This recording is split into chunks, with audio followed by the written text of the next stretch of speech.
e outras empresas do setor privado e do governo. Olá, amigos e ouvintes da Rádio CBN. Um assunto que vem dividindo a opinião dos brasileiros é o compartilhamento de dados entre operadoras de telefonia e outras empresas do setor privado e o governo ou entidades governamentais ou empresas ligadas ao governo. Existem diversos acontecimentos que forçaram esse debate, mas o principal deles é a edição da medida provisória 954 desse ano.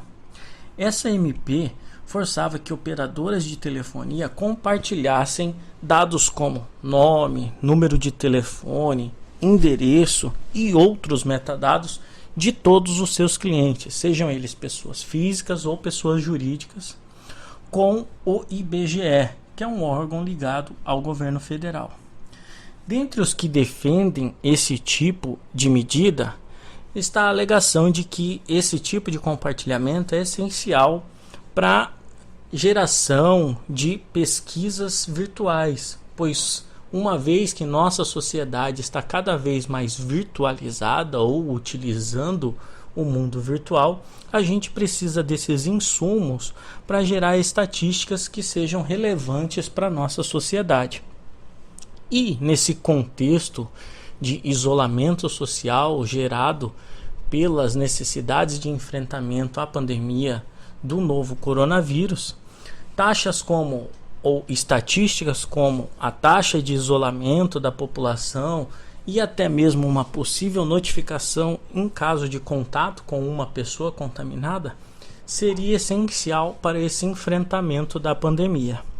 Na verdade, isso não é muito original e vem sendo adotado em diversos países do Oriente, sobretudo em países onde a democracia não é tão forte e às vezes o governo tem até um tom mais autoritário. Do lado dos que não defendem esse tipo de medida, está a preocupação com a privacidade e o sigilo da vida privada. Isso porque, ao longo dos últimos anos, principalmente as 2 últimas décadas, em outros governos, e em alguns casos até mesmo aqui no Brasil, a gente teve essa privacidade corrompida. A vida privada foi revelada de uma forma que nem todos gostariam. E a questão do sigilo e a privacidade é garantida até mesmo na nossa Constituição. Alguns casos mais notórios são, por exemplo, o caso da NSA, que é a agência de segurança norte-americana, que foi delatado pelo Edward Snowden, onde ele revelou que diversos cidadãos americanos estavam sendo espionados de maneira indiscricionada. Então, todo mundo poderia ser vítima de espionagem governamental sem uma necessidade de justificativa ou ação judicial.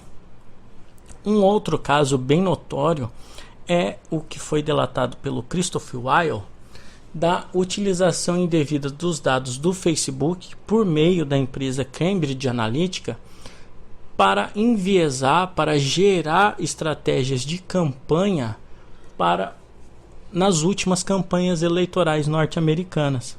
Então, isso é uma utilização de dados, são exemplos de utilização de dados para fins públicos que não são tão éticos assim. Uma outra inquietação da parte que não defende esse tipo de medida está a inadequação dessa medida provisória e outras ações desse tipo com o próprio ordenamento jurídico nacional.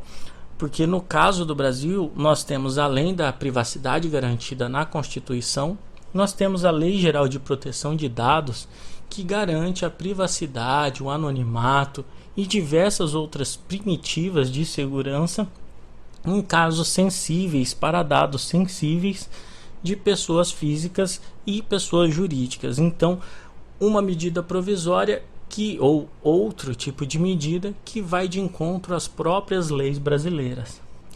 E, além disso, existe a preocupação com a capacidade técnica do governo ou essas empresas governamentais em garantir essa privacidade. Porque também, novamente, ao longo dos últimos anos, nós tivemos alguns casos de vazamento de dados.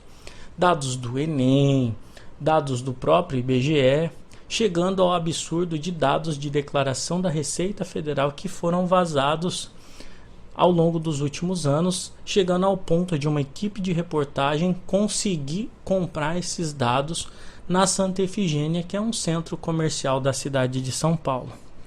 Então, diante de todo esse cenário de preocupação, o Supremo Tribunal Federal, por meio da ministra Rosa Weber, suspendeu essa medida provisória, alegando a falta de mecanismos que vão assegurar a privacidade do cidadão brasileiro e também falando que a medida provisória não deixa claro o objetivo dessa estatística, pois não fica claro se os dados serão excluídos após a geração das estatísticas ou se eles poderão ser utilizados em outro momento pelo governo federal.